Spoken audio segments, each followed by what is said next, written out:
또 여호수아가 아침에 일찍이 일어나서 그와 모든 이스라엘 자손들과 더불어 시딤에서 떠나 요단에 이르러 건너가기 전에 거기서 유숙하니라. 사흘 후에 관리들이 진중으로 두루다니며 백성에게 명령하여 이르되, 너희는 레위 사람 제사장들이 너희 하나님 여호와의 언약궤 매는 것을 보거든 너희가 있는 곳을 떠나 그 뒤를 따르라. 그러나 너희와 그 사이 거리가 2000 규빗쯤 되게 하고 그것에 가까이 하지는 말라. 그리하면 너희가 행할 길을 알리니 너희가 이전에 이 길을 지나보지 못하였음이니라. 여호수아가 또 백성에게 이르되, 너희는 자신을 성결하게 하라. 여호와께서 내일 너희 가운데 기이한 일들을 행하시리라. 여호수아가 또 제사장들에게 말하여 이르되, 언약궤를 메고 백성의 앞서 건너라.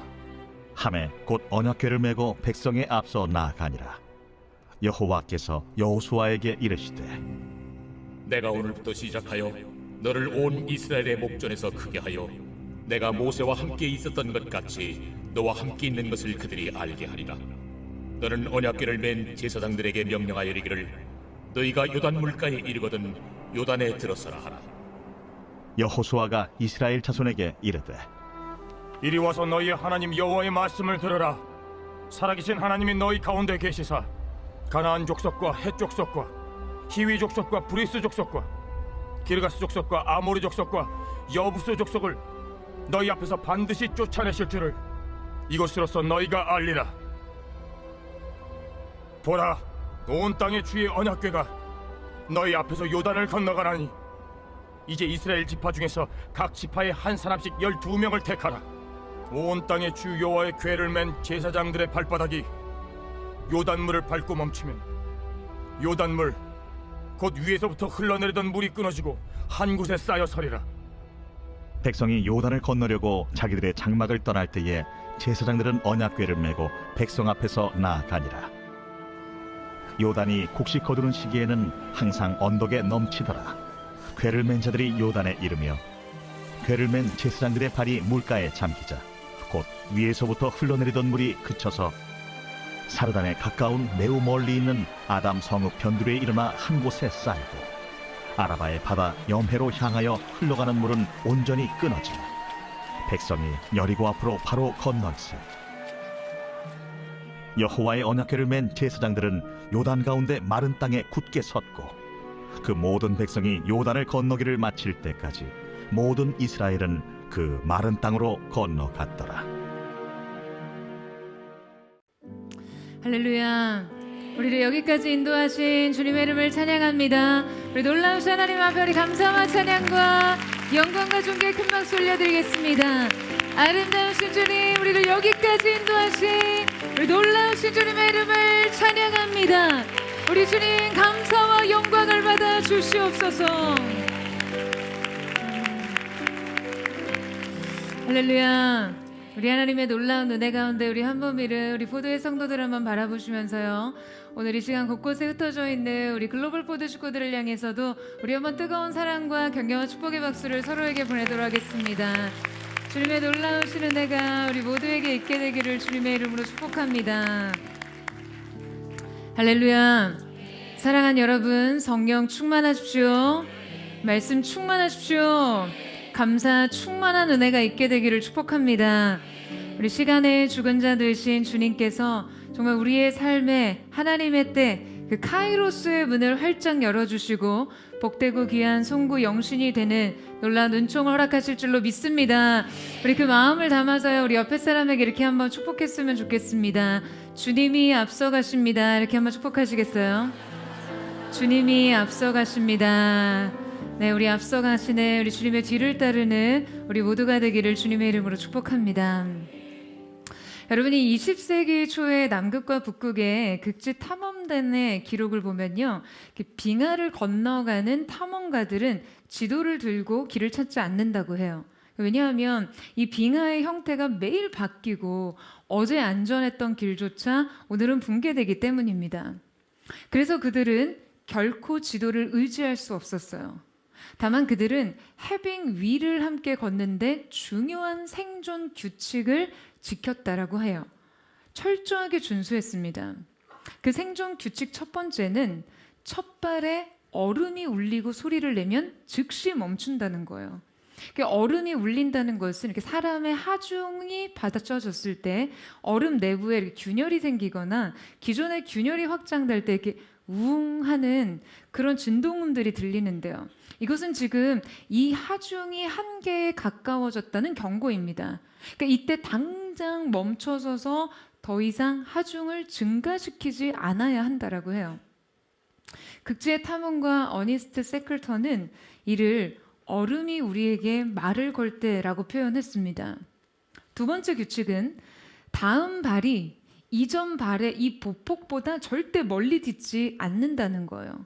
그러니까 빙판 위에서 이 보폭이 커지면 무게중심이 한쪽으로 쏠리면서 순간적으로 큰 하중이 발에 실리거나 미끄러지면서 충격 하중이 발생하기 때문인데요.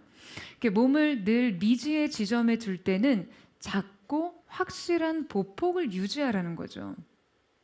빠르게 가는 것보다 살아서 가는 것이 목표다라고 기록합니다. 세 번째는 한 사람이 먼저 디딘 자리를 나머지가 따른다는 점이에요. 이것을 바로 루트 프로빙이라는 실제 탐험 기법인데요.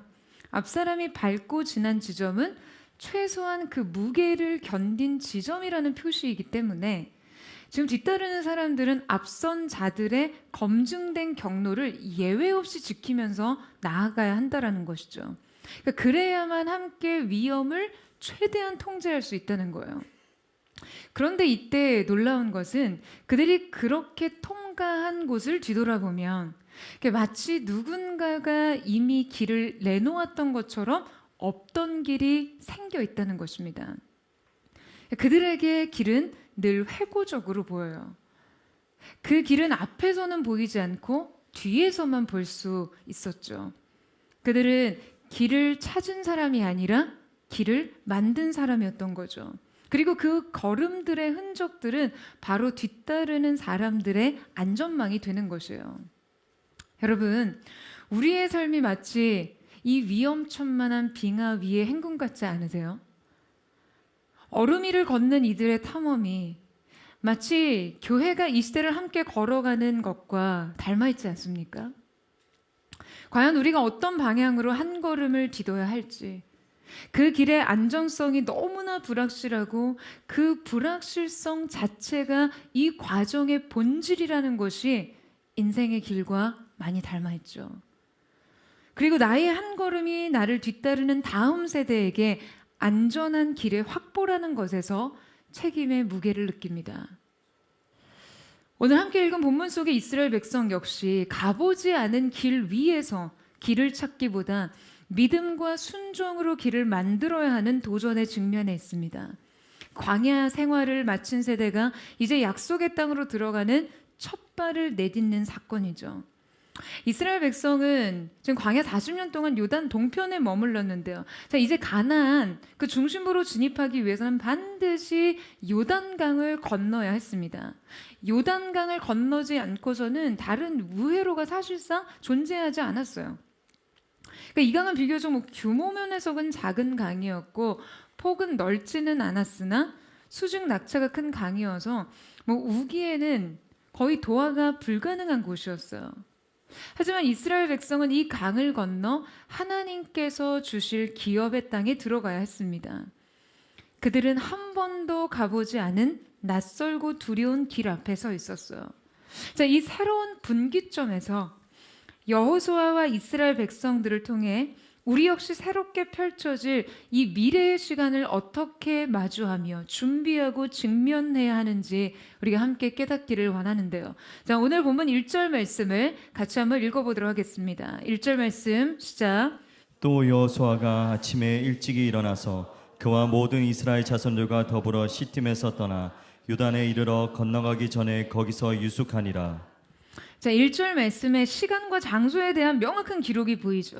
그러니까 여호수아가 일찍 일어난 일, 여호수아가 열고 있는 지금 이른 아침 시간대를 주목시키고 있습니다. 자, 여러분 한번 생각해 보세요. 지금 여호수아에 관한 이 언급을 보면 생각나는 인물과 한 사건이 있지 않습니까? 창세기 22장에서 하나님께서 아브라함에게 독자 이삭을 데리고 모리아 땅에 가서 그를 번제로 드리라고 하셨을 때 아브라함이 어떻게 했나요? 그가 아침 일찍 일어나 나귀의 안장을 쥐었다라고 기록하고 있습니다. 여러분, 성경은 이 순종의 사람들이 열었던 시간대를 유독 강조하고 있어요. 여러분이 아침에 일찍 일어났다는 것은 어떤 의미일까요? 지금 이 행동이 이미 전날 모두 결정되었다라는 의미이죠. 그러니까 우리가 다음날 무엇을 하기 위해 서둘러야 한다는 확실한 계획과 실행이 있을 때 여러분 그에 따라 하루의 스케줄이 조정이 되잖아요. 그러니까 이 이른 아침은 이 순종을 위해 열어젖혀진 시간이에요. 그의 순종이 즉흥적 감정의 반응이 아니라 전날 이미 자신의 행동을 결정하고 실행했다라는 의미입니다. 그러니까 그의 이 이른 기상은 바로 순종을 위한 그의 결연한 준비를 보여주고 있는 것이죠. 여러분, 저는 저와 여러분의 2026년 이 새 아침과 새 날들이 모두 이렇게 순종을 위해 이미 결정되고 준비된 시간이기를 축원합니다. 오늘 이 밤 내일 떠오르는 새해 아침을 맞이하기 전 여러분 우리가 새로운 2026년도 한 해를요 결정된 순종, 작정된 순종 안에서 맞이하기를 축복합니다. 그래서 이 함께 드리는 이 예배가 순종을 준비하는 시간이 되는 것이죠. 자, 그렇다면 시간대와 함께 1절에서 기록된 특정한 장소의 의미는 무엇일까요? 성경은 지금 매우 구체적인 장소를 기록하고 있는데요. 바로 시딤에서 떠나 요단에 이르렀다라고 기록하고 있습니다. 자, 그런데 이 말씀에서 성경은 단지 그들이 요단을 향해 갔다. 단순한 어떤 목적지만을 언급한 것이 아니라 이 방향성이 어디를 향하는 것과 동시에 어디로부터 벗어나는 것임을 분명히 하고 있는데요. 그러니까 말하자면 이 목적지를 향한 여정 이전에 이 출발지로부터의 떠남이 이 순종의 전제되었다라는 것이죠. 그러니까 그들은 약속의 땅으로 가기 위해 요단을 건너기 위해 먼저 시딤을 떠나야 했습니다. 이때 이 시딤에서 떠나다라는 동사는요 히브리어로 뽑아내다, 분리하다 라는 의미로 원래 이 단어는 고대 근동 지방의 유목민들이 거주하던 곳에서 천막을 해체하기 위해 천막에 그렇게 말뚝을 뽑다라는 의미에서 유래되었습니다. 그러니까 이 말의 의미는요 단지 자리를 옮기고 이동하다라는 의미라기보다는 다시 돌아오지 않을 가능성을 감수한 출발을 의미한다라는 거예요. 그러니까 따라서 지금 이 구절은 사실상 그들의 삶이 요단을 향해 있기 이전에 시딤으로의 단절과 분리에 훨씬 더 큰 초점이 맞춰져 있다라는 것이죠. 그러니까 마치 새로운 출애굽 같은 의미로 그들은 일찍 일어나 시딤을 떠났습니다. 시딤의 삶의 방식과 결별한 것이죠. 자, 그렇다면 여러분 이 떠나야 했던 시딤은 어떠한 장소인가요? 어떤 곳이죠? 민수기 25장 말씀에 보면 이곳은 이스라엘 백성들의 음행과 우상 숭배가 이루어진 장소였어요. 죄와 실패의 장소였어요. 그러니까 그들은 약속의 땅에 진입하기 위해 이 실패의 장소를 먼저 떠나야 했던 것이에요. 여러분, 우리 역시 새로운 시간과 목적지를 향해 가기 위해서는요 먼저 이 떠남이 전제되어야만 합니다. 여러분 아멘이세요? 여러분 우리의 이전 정착지, 기존의 질서로부터의 분리가 필요한 것이에요. 새로운 시간을 맞이하기 위해서는 지나간 시간을 먼저 보내야 합니다. 우리의 인생이 미래로 향하기 위해서는 먼저 과거의 말뚝을 뽑아야 하는 것이에요. 약속의 삶에 진입하기 위해서는 죄의 종로로 타던 삶으로부터 먼저 돌아서야 하는 것이고요. 새로운 정체성으로 살아낼 삶을 위해서 지난 상처와 절망, 두려움과 죄책감으로부터 단절을 선언해야 합니다. 여러분, 우리 영혼이 여러분 이 실패의 진을 치고 있지 않도록 이제 장막을 걷어야 합니다. 그 장막 아래 기숙하는 좌절과 아픔으로부터 여러분 그 상처로부터 이제 걸어 나오시기를 주님의 이름으로 축원합니다. 시딤을 떠난 이스라엘 백성들은요, 이제 하나님의 명령을 따라 새로운 길을 따라갑니다. 자, 이 길에서 우리가 명심해야 할 명령의 우선순위들이 있는데, 자, 이 명령의 우선순위들이 무엇인지를 살펴보고자 하는데요.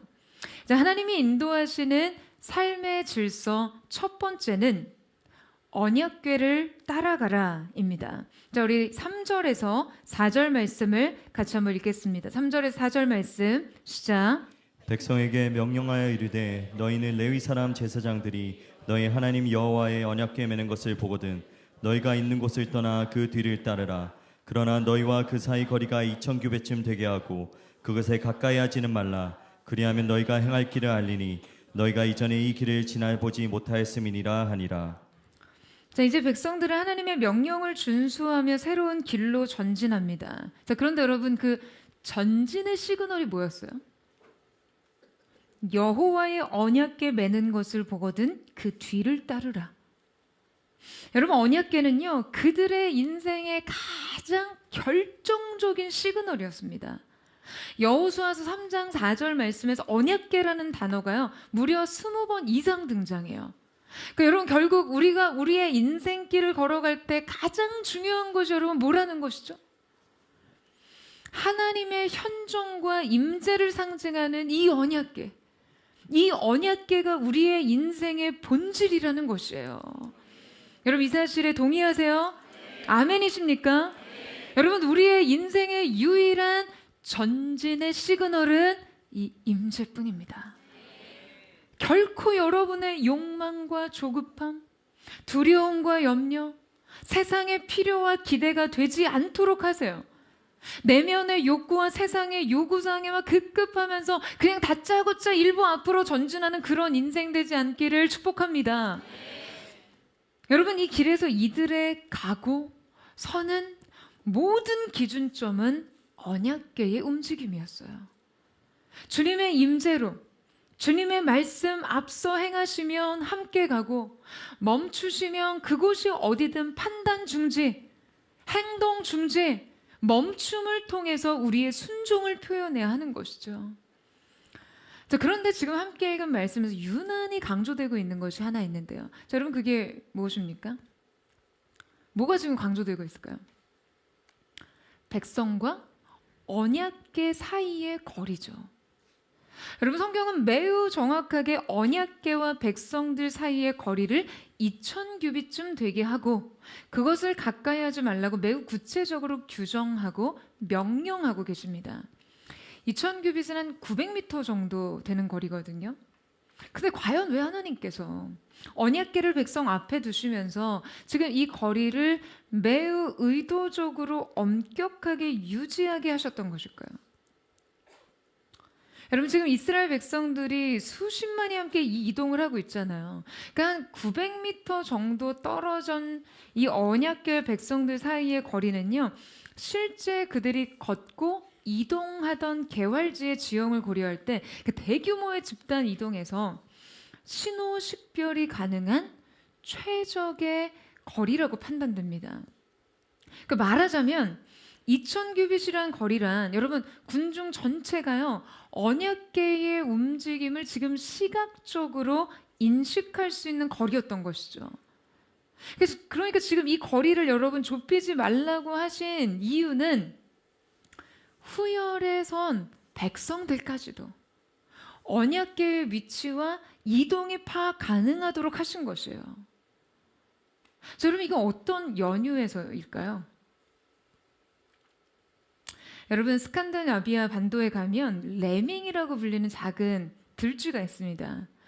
이 작고 귀여운 들쥐는 단체로 절벽 아래로 뛰어드는 자살쇼를 벌이는 것으로 굉장히 유명한데요. 그러니까 수백만 마리가 동시에 절벽 아래로 뛰어내리는 굉장히 기이한 현상이죠. 생태학자들이 왜 이런 일이 일어났을까라고 분석을 해보니까 레밍은 아주 심한 근시가 있다고 해요. 그래서 보통 수많은 레밍들이요 그냥 이리 앞에 선 레밍의 뒤통수를 보고 그냥 같이 뛴다는 거예요. 그러니까 내 앞에 레밍이 뛰면 왜 뛰는지 뒤로 뛰는지 그냥 아무런 이유를 모른 채로 그냥 덩달아 같이 뜁니다. 한 놈 뛰면 그 뒤에 한 놈이 뛰고 그 뒤에 덩달아 뛰고 그 뒤에도 뛰고 그냥 우르르르르 그 뒤에 정신없이 뛰는 거예요. 그러니까 결국 집단적으로 달리기 시작하는 거예요. 레밍의 질주가 시작되는 거죠. 그러니까 이 현상이 급기야 절벽 아래로 집단 자살을 하는 상황까지 이르는 것이에요. 여러분, 하나님께서는 광야 40년 동안 이스라엘의 이러한 집단성을 너무나 잘하셨어요. 그들이 악한 일에 얼마나 쉽게 동조하고 죄의 길에 얼마나 쉽게 들어서고 그들이 집단적으로 얼마나 쉽게 타락에 빠지는지 말이죠. 그래서 이스라엘 백성이 어디서건 눈을 들어서 언약궤를 보았을 때 이 언약궤의 존재와 움직임이 그들 각자의 눈에 지금 가시적으로 확인될 수 있는 그 거리와 위치를 반드시 지키게 하신 거예요. 이 2000규빗이라는 이 거리는 이스라엘 백성의 이동에 있어서 하나님 중심의 공동체 질서를 유지하고 그 시야를 확보할 수 있도록 굉장히 치밀하게 계산된 거리였던 것이에요. 그들이 그냥 앞사람의 뒤통수만 보고 걷지 않더군요.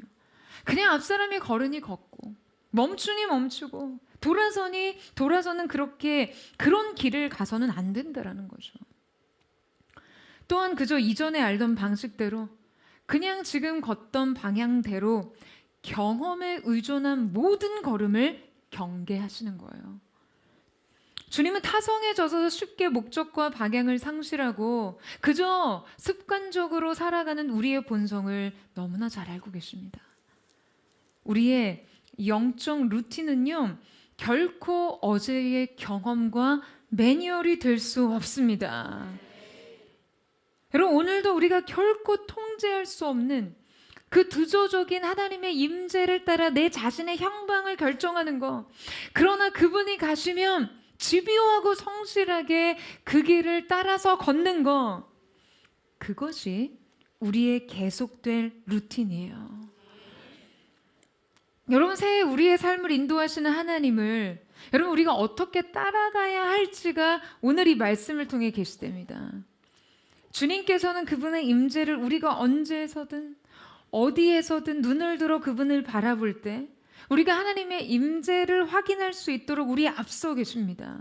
그러니까 이 임재와 이 이끄심이 늘 우리의 선 곳 앞서 계신 것이죠. 사랑하는 여러분, 이제 2026년도 새로운 한 해가 우리 앞에 있습니다. 이 시간이 우리에게 마냥 설렘과 기쁨이 될 수 없는 것은 너희가 이전에 이 길을 지나보지 못하였음이라. 여러분, 이 말씀처럼 우리가 이전에 경험해보지 못한 시간이기 때문입니다. 하지만 우리 앞에 놓인 이 시간 속에 주님의 언약궤가 앞서가심을 잊지 마십시오. 할렐루야. 여러분, 주님이 우리 앞서가시기에 우리에게는 두려움이 없습니다. 주님을 놓치지 않는 한, 끊임없이 이 언약궤를 주목하는 한 길을 잃을 염려가 없어요. 주님의 발자취를 따라 걷는 그 길은 우리의 인생의 가장 안전한 행로인 줄로 믿습니다. 주님을 따라 걷는 한 방황은 없습니다. 낭비된 삶도 없습니다. 그 길 끝에 안식과 성취가 있을 뿐이에요. 하나님이 인도하시는 삶의 질서 두 번째는 자신을 성결하게 하라입니다. 자, 우리 5절 말씀 같이 읽겠습니다. 시작. 여호수아가 또 백성에게 이르되 너희는 자신을 성결하게 하라. 여호와께서 내일 너희 가운데에 기이한 일들을 행하시리라. 자, 이 말씀에서는 성결하게 하라, 히트 카데쉬라는 이 말은요, 지금 자기 자신에게 행하는 동작을 가리키는데요. 하지만 우리가 절대 오해하지 말아야 할 것은 여러분, 이 말의 의미가 단순한 도덕적 정결을 의미하는 것이 아니라는 것입니다. 이 동사는 자신을 하나님께 맞추다라는 의미의 단어예요. 그러니까 어떤 오염이 없는 무균의 상태가 아니라 소속의 상태를 의미합니다. 하나님께 속하도록 하나님을 향해 자신을 분리시킨 상태를 말이죠. 그러니까 말하자면 단지 정결이 아니라 구별이라는 의미입니다. 자, 여러분 그렇다면 우리가 이 성결의 상태를 어떻게 준비할 수 있을까요? 여러분 제가 이렇게 가끔 청소를 하면서 느끼는 것은요, 저 같은 인간은 청소가 참 어렵다는 점이에요. 여러분 이렇게 청소를 굉장히 잘하는 사람들의 대부분은요, 버리는 것을 잘하는 사람들입니다. 동의하세요?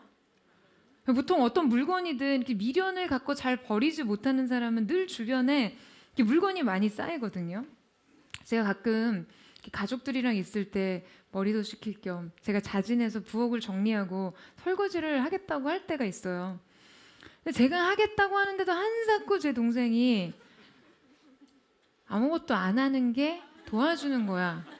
방해만 된다고 저리 좀 가라고 합니다. 여러분 안 하는 게 도와주는 게 뭘까요?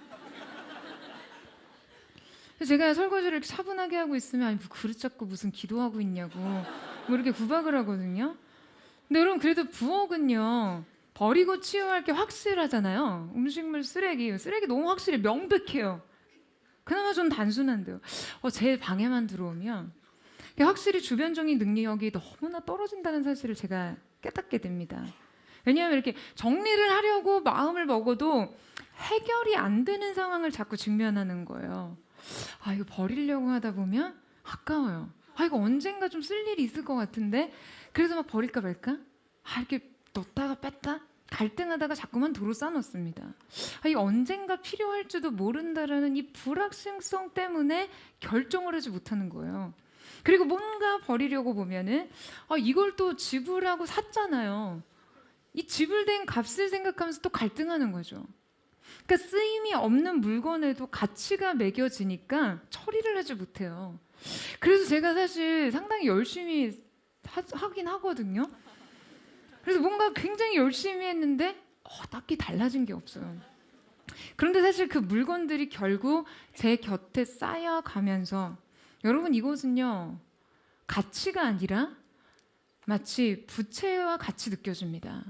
마치 갚지 못한 돈, 아직 지불해야 돈처럼 이게 마음을 굉장히 무겁게 하고 쓰임도 없는 물건에 에너지를 소진하게 하죠. 근데 여러분 하지만 뭐가 어디 있어야 할지 정확히 아는 사람, 그리고 그게 필요한지 불필요한지를 확실하게 판단하는 사람이 딱 정리를 하면요 그 과정엔 딱히 고민이 필요 없습니다. 그 사람에게는요 이 사물들은 이미 머릿속에 카테고리화 되어 있는 거예요. 그러니까 과정도 어레인지가 되는 거죠. 그러면 과정에 지지부진함이 없습니다. 신속하고 명쾌해요.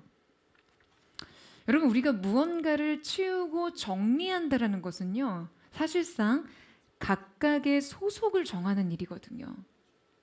그런데 그때 명확한 기준과 확신이 없으면, 가치에 대한 기준이 없으면 생각보다 여러분 이 결정이 매우 어렵습니다. 여러분 우리가 우리의 삶의 어떠한 부분이든 정리가 필요할 때 그냥 무작정 달려든다고 일이 해결되는 게 아니에요.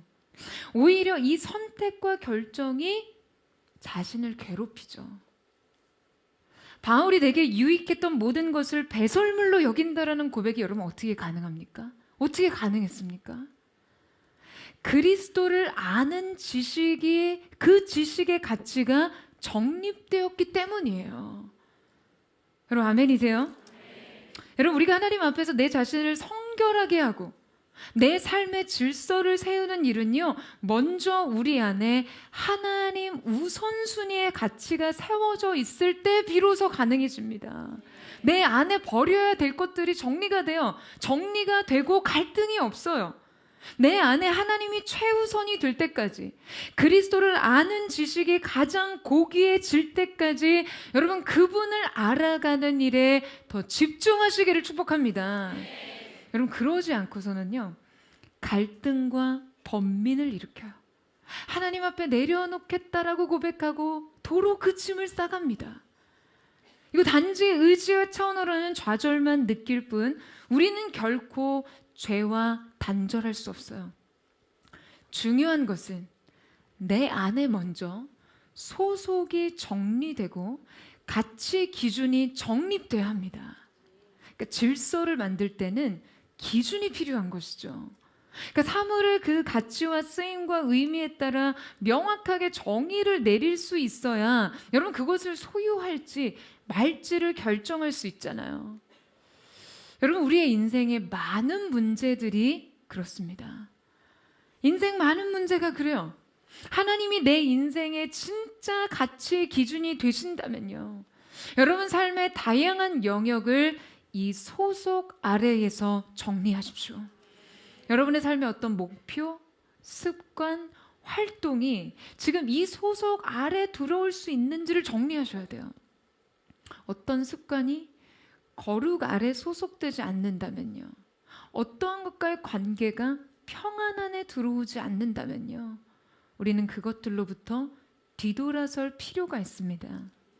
내게 가치도 의미도 쓰임도 없음에도 그냥 버리지 못하고 싸질머지고 있는 물건이 있듯이 그런 것들은 삶에서 멀어질수록 내 삶의 질서가 세워지는 것들이에요. 여러분 오늘 그 하나님 앞에서의 우선순위와 이 소속과 가치의 기준이 명확하게 세워지는 은혜가 있기를 축복합니다. 여러분 우리가 요단을 건너가기 전 새로운 삶으로 진입하기 전 내 삶의 거룩과 성결을 지키고자 하신다면요. 먼저 하나님 가치, 이 하나님 우선의 가치를 정리하십시오. 이 새로운 한 해에 위한 수많은 계획 역시 여러분 이 가치체계 아래에서 수립하셔야 돼요. 우리의 삶에 그 모든 것을 다 담아낼 수 있다라면 좋겠지만 우리의 시간이 그 모든 것을 감당해낼 수 있다면 좋겠지만 여러분 삶은 유한하고 자원은 제한적입니다. 인생의 자원 역시 그래요.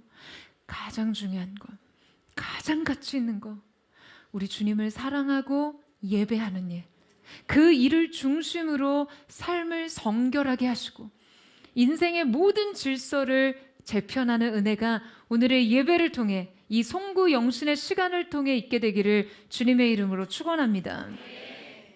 하나님이 인도하시는 삶의 질서 세 번째는 요단에 들어가라입니다. 자, 우리 함께 8절과 13절 말씀을 같이 읽겠습니다. 시작. 너는 언약궤를 맨 제사장들에게 명령하여 이르기를 너희가 요단 물가에 이르거든 요단에 들어서라 하라. 온 땅의 주 여호와의 궤를 맨 제사장들의 발바닥이 요단 물을 밟고 멈추면 요단 물 곧 위에서부터 흘러내리던 물이 끊어지고 한 곳에 쌓여 서리라. 자, 여러분 이제 이 이스라엘에게는 순종해야 될 결정적인 명령이 있었습니다. 바로 요단에 들어서라라는 것이죠. 자, 하지만 이때 우리에게 요구되는 믿음은요. 요단강이 지금 홍해처럼 이미 갈라져 있지 않았다는 점이에요. 더욱이 말씀이 분명하게 기록하는 것은 이 명령에 순종하여 요단강에 들어서던 시기가 곡식을 거두는 시기라고 기록하고 있죠. 곡식 거두는 시기는 늦은 봄의 보리 수확기를 가리키는데요. 자, 이때 요단강은 할몬산에 겨울 동안 쌓여 있었던 그 만년설이 급격히 해빙되면서 유입된 그리고 또 갈릴리 지역의 봄비가 합쳐지면서 이 요단강의 수위가 최고조에 이르게 됩니다. 그런데 지금 이 강에 들어가라는 거예요. 여러분 지금 사실 너무 비상식적인 명령입니다. 그런데 여러분 요단강에 들어가라는 이 명령은요. 우리가 우리의 삶에 요구되는 순종을 이룰 때 가장 기억해야 하는 사건입니다. 앞서 하나님께서 이스라엘을 출애굽시키시고 인도하시기 위해 홍해를 가르셨던 사건이 있었죠. 뒤로는 막 애굽의 군대가 추격했고요. 앞에는 홍해 바다가 펼쳐져 있었어요. 그들은 도망칠 수도 없었고 물러설 수도 없는 결정적인 위기 상황에 좌우엔 절벽이 있었고요. 완전히 갇혀 있었지만 그때 하나님께서는 너희는 가만히 있어 여호와께서 행하시는 구원을 보라 라고 말씀하셨어요. 자, 이때 이스라엘 백성이 해야 할 일은 여러분 무엇이었습니까? 그죠? 하나님의 구원을 보는 것이었죠. 그 백성에게 요구된 행동은요, 그저 하나님이 전적으로 열어두신 그 길을 걷기만 하는 것이었습니다. 갈라진 바닷길 위로 걸어가면 됐어요. 이것은 전적인 은혜의 사건이었죠. 근데 이때 매우 의도적으로 인간의 기여는 배제됩니다. 하나님이 우리에게 베푸시는 구원이 어떠한지 보여주시기 위한 모형적 사건이었다는 거예요. 자, 그런데 여러분, 요단강의 순종은요, 경우가 좀 다릅니다. 이때도 물론 그들에게 잠재적 위협은 있었지만 즉각적이고 가시적인 추격이 있지는 않았어요. 선택과 순종의 여지가 존재하는 거예요. 그러니까 말하자면 요단 도하는 홍해와 같이 매우 극단적인 드라마틱한 위험과 위기라기보다는 매우 현실감 있는 한계점이었죠. 어쩌면 우리가 삶에 직면하는 실제적인 문제들과 매우 닮아 있습니다. 우리의 죄의 문제, 구원의 문제는요, 하나님의 주권적 역사와 은혜 아래에서 일어납니다. 이때 우리는 그야말로 그냥 믿기만 하면 돼요. 아멘이시죠? 그냥 가만히 그 구원을 보기만 하면 됩니다. 하지만 여러분, 순종의 문제는 달라요. 이거는 책임과 선택의 문제입니다. 요단강은 순종이라는 조건 위에서 경험되는 은혜의 사건인 것이죠. 뿐만 아니라 홍해가 과거 종되었던 삶으로부터의 해방을 의미한다면 지금 요단강은 미래를 향한 진입을 의미하는데요. 그러니까 우리가 인생에 있어서 과거의 영향력으로부터 벗어나는 것과 약속의 미래를 향해 나아가는 것은 여러분 전혀 다른 성격의 문제라는 것을 알 수 있는 것이죠. 그 요단강의 명령은요, 의존과 책임, 사명과 순종의 훈련이었어요. 여러분, 우리의 삶에는 이 두 가지 성격의 명령이 함께 존재합니다. 은혜의 절대성을 누려야 할 때가 있고요, 순종의 책임이 요구될 때가 있어요. 따라서 순종의 책임이 요구되는 순간에 여러분, 우리가 자꾸 갈라진 바다를 요구해서는 안 되는 것입니다. 무슨 말인지 이해되세요, 여러분? 이때 길은요, 내가 걸어야 길이 됩니다. 여러분, 요단강이 언제 끊어집니까? 언제 그치나요? 제사장이 이렇게 발을 뗄 때 그쳤습니까? 아니면 제사장이 발을 이렇게 디딜 때 그쳤나요? 여러분, 말씀은요, 매우 명확하게 제사장들의 발이 물에 잠기자라고 기록하고 있어요. 그들의 발을 떼는 결단의 단계에서 그친 것이 아니고요, 발을 딛는 행동의 단계에서 그친 것이 아니고요, 발이 물 안에 완전히 잠겼을 때, 그러니까 말하자면 이미 되돌릴 수 없는 단계에 이르렀을 때 그때 그친 거예요. 이제 발 담궜으니 이미 젖었어. 그냥 감정도 결단도 선언도 아니라 여러분, 정말 그 어떤 추상의 모든 단계를 지나서 실제적인 위험에 내가 진입했을 때 그 물은 그때 그칩니다. 여러분, 발을 떼는 단계는 내가 주도할 수 있죠. 발을 들었다가 이렇게 뭐 최저라도 할 수 있고, 다른 데 헛디딜 수도 있잖아요. 발을 딛는 단계에서도 여전히 지금 이 행동의 주도권은 나에게 있습니다. 그런데 이 발이 잠긴 상태는요, 이제 내 통제의 불가의 영역이에요. 그러니까 이 불확실의 영역에서 내 믿음이 발휘될 때, 나의 믿음이 작동될 때 그때 역사가 일어나는 것입니다. 할렐루야. 여러분, 아멘이세요? 여러분, 우리는 하나님께서 우리에게 명확한 보장 없이, 어떤 안전한 가이드 없이, 자세한 설명과 이해 없이 순종의 길을 요구하실 때 항변하죠. 하나님 보장해 주시면, 주님 길을 좀 보여주시면, 내가 좀 납득이 되고 이해가 되면 순종한다는 거예요. 아니요, 여러분. 순종하게 되면 알게 됩니다. 하나님께서 하시고자 하시는 일들을요. 여러분, 아멘이세요? 이해되면 믿는 것이 아니라 주님 앞에 믿음을 드리면 이해가 열려지는 것입니다. 저는 올해 2025년도 포드처치의 워십 퍼레이드 역시 정말 이 순종의 걸음으로 시작됐다라고 믿습니다. 제가 4주년 대담회에서도 언급한 바 있지만 그럼 전 어렸을 때 이 모험에 대한 이야기를 좋아해서 인디아나 존스라는 영화 시리즈를 굉장히 좋아했거든요. 인디아나 존스 최후의 성배에서 믿음의 시험, 이 믿음의 도약에 대한 장면이 나와요. 제가 되게 리셋해서 다시 얘기하는데 여러분도 다시 들으세요. 혹시 대담에 참석 안 하신 분들이 있기 때문에. 근데 여러분 이 성배를 찾기 위해 다리가 없는 협곡을 건너야 하는데 협곡과 협곡 사이가 끝없이 끊어져 있어요. 끊어진 협곡 아래는 끝없는 낭떠러지였어요. 그러니까 믿음의 시험이었죠. 그런데 인디가 이때 믿음의 답이 있음을 깨닫고 협곡으로 이렇게 몸을 던집니다. 근데 그때 바로 보이지 않았던 길이 있었어요. 그러니까 실상은 길이 없었던 것이 아니라 다만 보이지 않았을 뿐이죠. 그 착시 효과였던 거예요. 과연 믿음의 테스트였죠. 그러니까 그 믿음의 길을 갈 수 있는 건 믿음으로 자신을 던지며 그 걸음을 떼는 것이었어요. 여러분 저는 정말 이 워십 퍼레이드가 시작됐던 그때 마치 이 끊어진 길 위에 아주 가파른 낭떠러지 위에 서 있는 것 같았어요. 우리 교회의 걸음이 그렇게 느껴졌습니다. 그런데 부르심을 쫓기 위해서는 저를 던져야 됐어요. 믿음으로요. 그렇게 첫 걸음을 떼자 새로운 길이 열렸습니다. 그러니까 목회에 있어서 안전한 방식을 선택하지 않고 하나님의 인도하심을 따라 그 이끄심을 따라 한 걸음을 뗐을 때 바로 이것이 장소의 부재와 결핍의 문제가 아니라 하나님께서 우리의 고유한 정체성에 맞게 워십 퍼레이드를 하는 것이라고 말씀해 주셨어요. 할렐루야. 여러분 요단강을 건널 때 그 첫 발이 제사장들의 발이었대.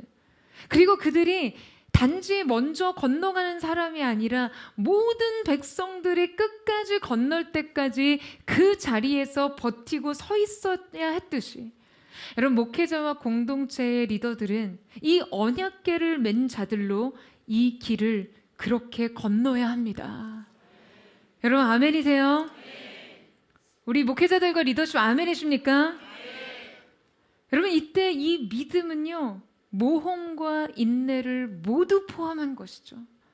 언제 자신을 덮칠지 모르는 물벽을 뒤에 두고 그 두려움 속에서 그들은 그 자리에 버티고 서 있었어야 했어요. 그 민족 모두가 건너기를 끝마치기까지 요동해서는 안 되는 믿음이었습니다. 수백만에 이르는 이스라엘 백성이 이 강을 건너려면 여러분 최소한 하루 이상이 소요됐을 거예요. 그 언약궤를 짊어진 육체적 고통까지도 참아내며 묵묵히 서 있어야 했던 것이죠. 그러나 여러분 이 과정에서 우리 각자 순종의 몫이 있었다라고 생각합니다. 각자의 자리에서 자신이 받들고 책임질 섬김과 헌신의 몫이 있었죠. 최근에 저희가 성탄 예배도 그렇고요. 주중에 계속 예배가 진행되고 또 장소들이 계속 옮겨지면서 평일 예배 자리를 0에서부터 다시 세팅하고 해체해서 창고에 섬겨준 헌신자들이 있었습니다. 여러분 그 섬김이 아니었으면 여러분 함께 예배하는 것 자체가 불가능했다라는 것을 기억할 때 이것이 과연 영적 세계에서 어떤 의미이며 어떠한 강도의 어떠한 비중의 섬김이었는지 이해하실 수 있을까요? 장소가 옮겨질 때마다 이곳을 찾는 걸음 자체가 정말 하나의 헌신과 결단인 분들도 계셨을 거예요. 여러분들이 그 자리에서 모두 이 길을 걸어주셨기에 우리가 함께 이 강을 건널 수 있었습니다. 여러분 수백만의 이스라엘 백성들이 물벽 사이로 요단강을 건너는 이 장엄한 장면을 한번 상상해 보세요. 이때 이 행렬의 선두에 선 자들은 군대가 아니었습니다. 언약궤를 맨 제사장이었다는 사실과 여러분 그들이 발을 디딘 강이 마른 땅이 되었다는 것, 그 땅에 버티고 선 자들과 움직이는 백성들을 생각하면요 여러분 정말 깊은 전율이 느껴지지 않으세요? 여러분, 저는요, 이 다윗의 행렬에 동참한 포도의 성도들 중에서도 특별히 더 깊은 헌신에 자신을 아낌없이 드린 자들이 정말로 이 장면을 기억했으면 좋겠습니다. 하나님의 임재와 그리스도를 상징하는 언약궤를 어깨에 맨 제사장들의 임무를 기억하며 이 한 번의 예배를 위해, 이 교회의 건립을 위해 여러분 어깨에 맨 그 수고로움을 주님 주시는 기쁨으로 감당할 수 있기를 주님의 이름으로 축원합니다. 여러분, 이것은 분명히 다른 강도의 헌신이었어요. 그리고 분명 다른 수준의 영광인 것이죠. 사랑하는 여러분, 깊은 물에 들어가면요, 큰 은혜를 체험합니다. 그래서 하나님은 우리에게 큰 은혜를 베푸시기 위해 때로는 파도가 엄몰하는 깊은 곳으로 우리를 이끌어 가시기도 하는 것이죠. 여러분, 그곳에서 우리는 무엇을 봅니까? 우리를 집어 삼킬 듯한 파도를 보나요? 우리 삶을 한순간에 쓸어버릴 듯한 여러분 그 거대한 물벽들을 보십니까? 아니요. 그 극심한 두려움과 위험 가운데서도 하나님께서 우리를 위해 준비해 두신 그 큰 은혜를 보는 것이죠. 여러분, 반드시 기억할 것은 이것입니다. 보라, 온 땅의 주의 언약궤가 너희 앞에서 요단을 건너가나니. 너희 앞에서.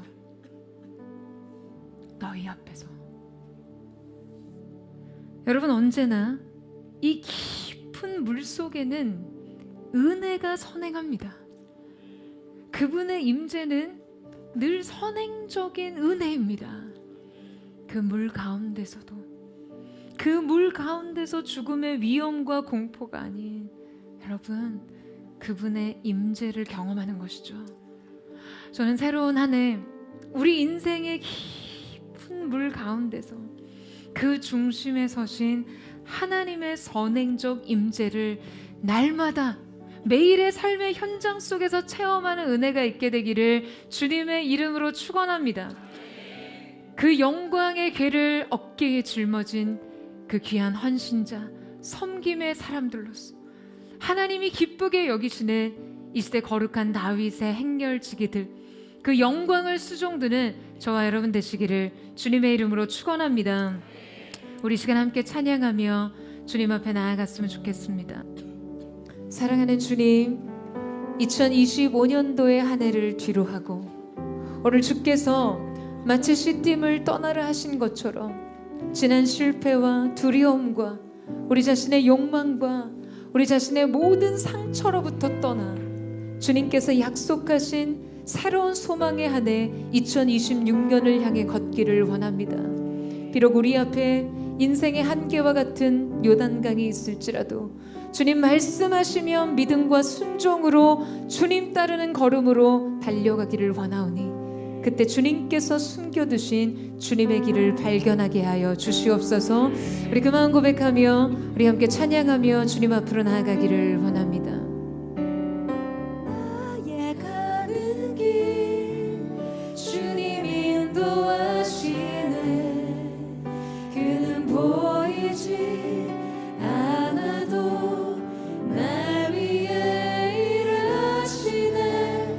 주 나의 인도자 항상 함께 하시네. 사랑과 힘 베푸시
주님 길을 만드시고 날 인도해 사막의 강을 만드시는 주님이 사막의 강 만드신 것 보라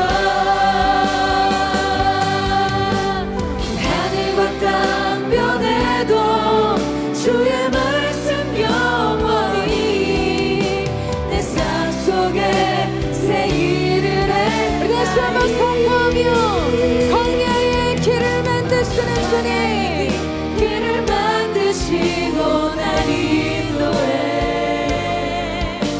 사막의 강 만드신 것 보라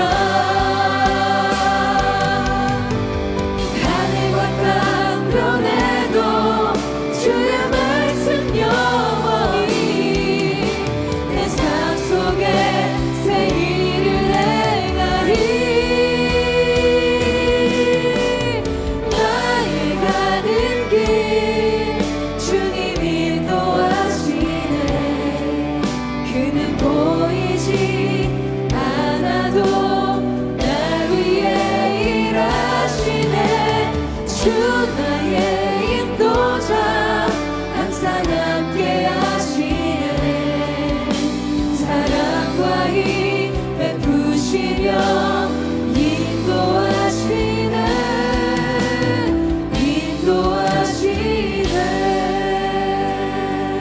사랑하는 여러분, 새롭게 열리는 2020년도 한 해 우리의 전진의 시그널은 하나님의 임재와 주님이 약속하신 말씀임을 믿습니다. 주님이 임재의 언약궤를 따라가는 자들이 되게 하여 주시옵소서. 우리 눈에 한계로 보이는 더 이상 발을 내디딜 수 없는 두려움의 강 요단이라 할지라도 너는 요단으로 들어가 그 발을 담그라 말씀하실 때 우리가 믿음의 순종으로 오직 이 전진의 시그널 하나님의 약속과 말씀과 임재를 따라 행할 때 주님 따라가는 그 길에 승리가 있음을 믿습니다. 영광의 길이 열려질 것을 믿습니다.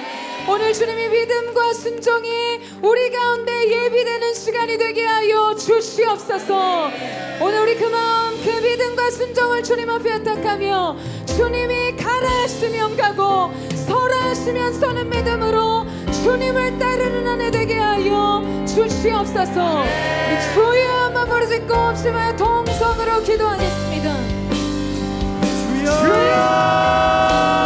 사랑하는 주님 말씀이 앞서 행하시니 우리 앞서 행하시는 주님의 임재를 따라 주님과 함께 서기를 원합니다. 우리 앞에 넘실대는 우리의 삶의 길을 가로막고 있는 요단이라 할지라도 믿음과 신정으로 약속을 따라 걷기를 원합니다. 임재를 따라 걷는 자들이 되기를 원합니다.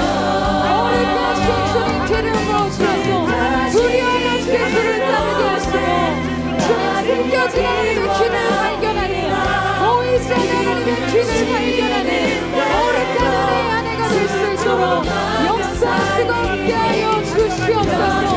우리가 그렇게 주님을 바라며 주님 따르기를 원합니다. 오늘 그 믿음과 순종을 통해 열린 세계를 발견하게 하여 주시옵소서. 뜻하신 그곳에 나 있기 원합니다 이끄시는 대로 순종하며 살리 연약한 우리의 영혼을 통해 주님의 이름으로 주시옵소서. 열일하소서 주님 나라와 그 뜻을 위하여 오 주님 나를 이끄소서 사랑하는 주님, 2026년도 한 해 우리의 언약궤가 되어줄 주님의 약속을 기다리며 고대합니다. 오늘 이 시간 우리가 믿음의 눈을 들어 우리의 인생을 찾아오시는 그 말씀을 바라봅니다. 하나님께서 하나님의 일을 이루실 때 언제나 그 백성 가운데 약속하신 말씀을 주시고 그 말씀의 성취를 이루셨던 지난 시간들을 기억합니다. 성경의 역사가 증명하며 보이듯 주님 우리의 삶 또한 주님의 약속의 말씀을 보내셔서 그 말씀에 아멘하는 믿음으로 순종할 때마다 하나님께서 이루시는 약속의 성취를 보게 하여 주시옵소서.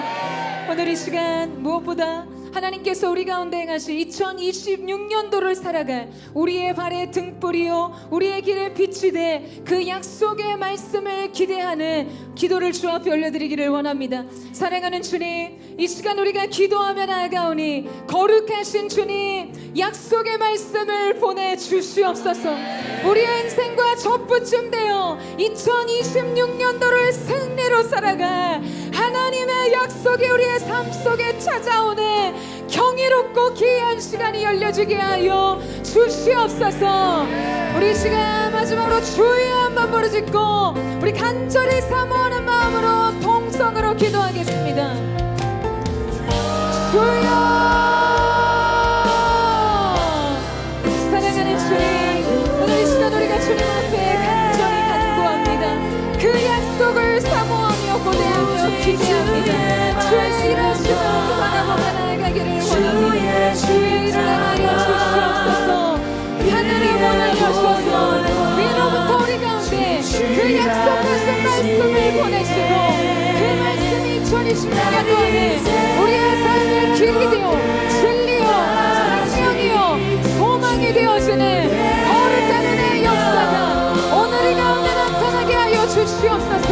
절망과 슬픔 가운데 있는 자에게 그 눈에서 눈물을 닦아주시는 말씀, 우리의 인생의 모든 과거로부터 새로운 미래를 향해 달려가게 하는 말씀, 그 말씀이 오늘 이 가운데 부어지게 하시고 그 말씀이 하는 그 소망으로 우리의 인생 성취요 결론이 되게 하여 주시옵소서. 아멘.